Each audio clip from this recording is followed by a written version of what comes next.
పేరు అమర్, ఏఐటీసీ అల్లూరు సీతారామరాజు జిల్లా కోకల్నగర్ బాధితులు ఉన్నా.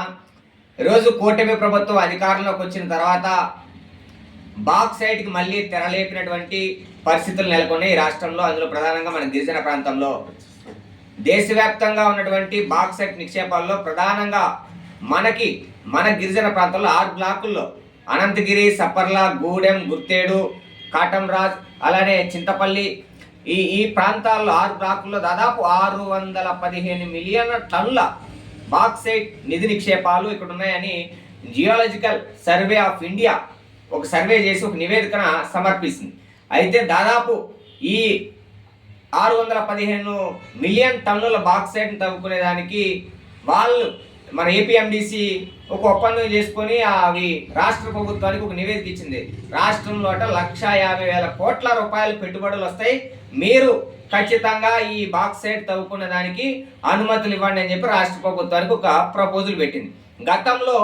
గతంలో ఈ బాక్సైట్ తవ్వకాలకు వ్యతిరేకంగా పెద్ద ఎత్తున ఆదివాసీ ప్రజలు, గిరిజనులు, అలానే వామపక్ష పార్టీలు సిపిఐ, సిపిఎం, ఇతర వామపక్ష పార్టీలు, అలానే అటవీ ప్రాంతాల్లో ఉన్నటువంటి మావోయిస్టులతో సహా పెద్ద ఎత్తున పోరాటాలు చేశారు, ప్రాణాలు అర్పించారు.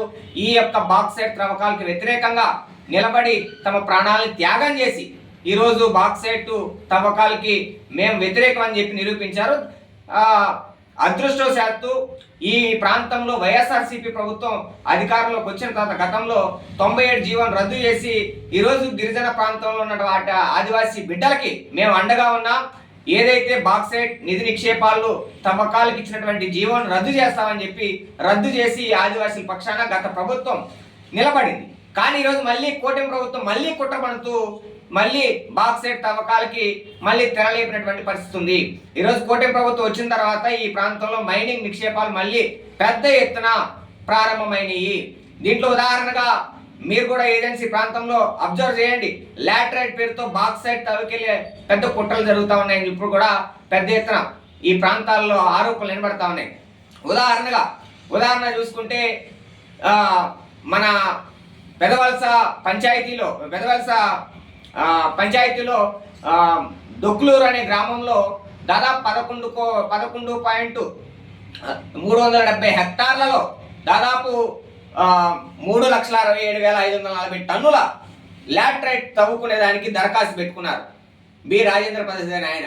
అసలు ఆ గ్రామం వాసి కాదు, ఆ పంచాయతీ వాసి కాదు, ఆ మండల వాసి కాదు, ట్రైబ్ అయి ఉండొచ్చు. కానీ 170 చట్టం ఏం చెప్తా ఉందంటే స్థానికత.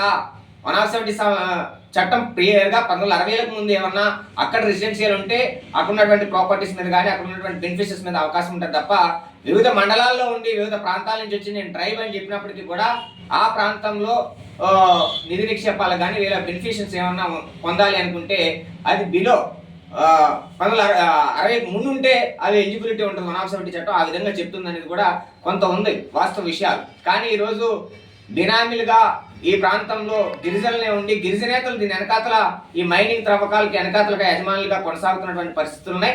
ఈ రోజు కూడా ఈ బాక్సైట్ నిధి నిక్షేపాలు పెట్టినప్పటికీ కూడా దాన్ని తెర మీదకి వచ్చినప్పటికీ కూడా పేరేమో గిరిజన పేరు ఉంటుంది, మళ్ళీ ఏమో దీని వెనకాతల ఓనర్షిప్ అంతా గిరిజనేతలు ఉంటారు. కేవలం ఈ ప్రాంతంలో ఆదివాసీ బిడ్డలు నష్టపోతున్నారు, ప్రాంతాన్ని పాడు చేసేటటువంటి పరిస్థితి గిరిజనేతలు క్రియేట్ చేస్తున్నారు, కొంతమంది లబ్ధి చేకూర్చుకుంటున్నారు.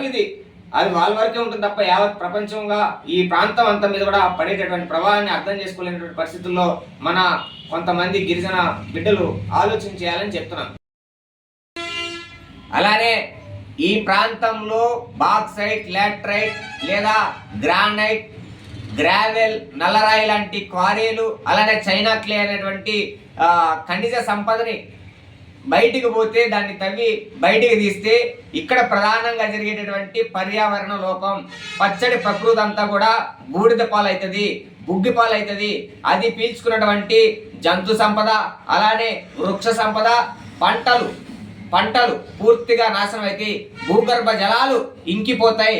అవి ఒకవేళ ఉన్నప్పటికీ కూడా ఆ భూగర్భ జలాల నీటిని సేవిస్తే ఖచ్చితంగా కాల్షియం లోపం వస్తుంది, అనేక రకాల అనారోగ్య పరిస్థితులకి దారి తీస్తుంది.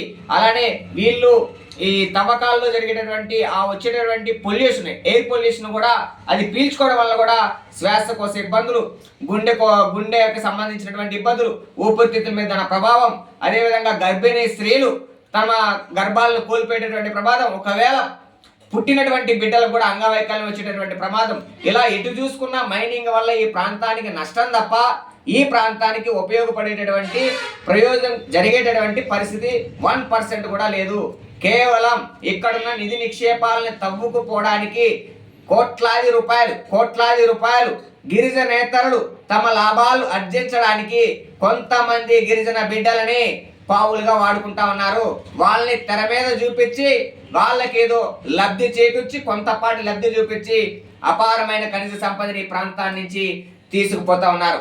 మన ఆంధ్ర కంపెనీ వాళ్ళు ఏమన్నారు, బాక్సైట్ వల్ల హైకోర్టు వేశారు. హైకోర్టులో వేస్తే హైకోర్టు తిరస్కరించింది. ప్రజలు పెద్ద ఎత్తున ఉద్యమాలు చేస్తా ఉన్నారు.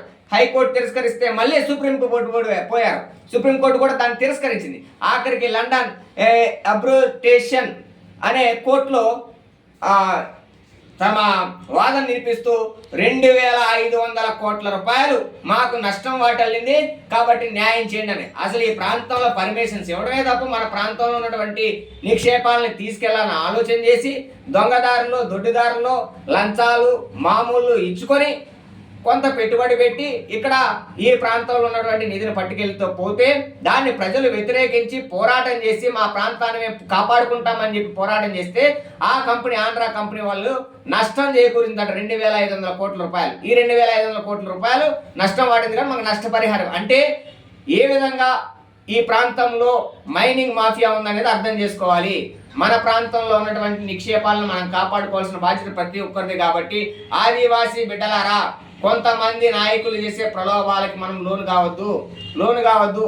మన పర్యావరణాన్ని, మన ఆరోగ్యాన్ని, మన వృక్ష సంపదని, మన జంతు సంపదని, మన పచ్చని పంట పొలాలని కాపాడుకోవాల్సిన బాధ్యత మనందరి మీద ఉంది. కాబట్టి మళ్ళీ బాక్సైడ్ జోలికి వస్తే అందరం ప్రతి ఇంట్లో ప్రతి బిడ్డ కూడా పోరాట పిడికిలెత్తు ముందుకు సాగే విధంగా మనం కలిసి ముందుకు పోదామని ఈ సందర్భంగా తెలియజేస్తా ఉన్నాం.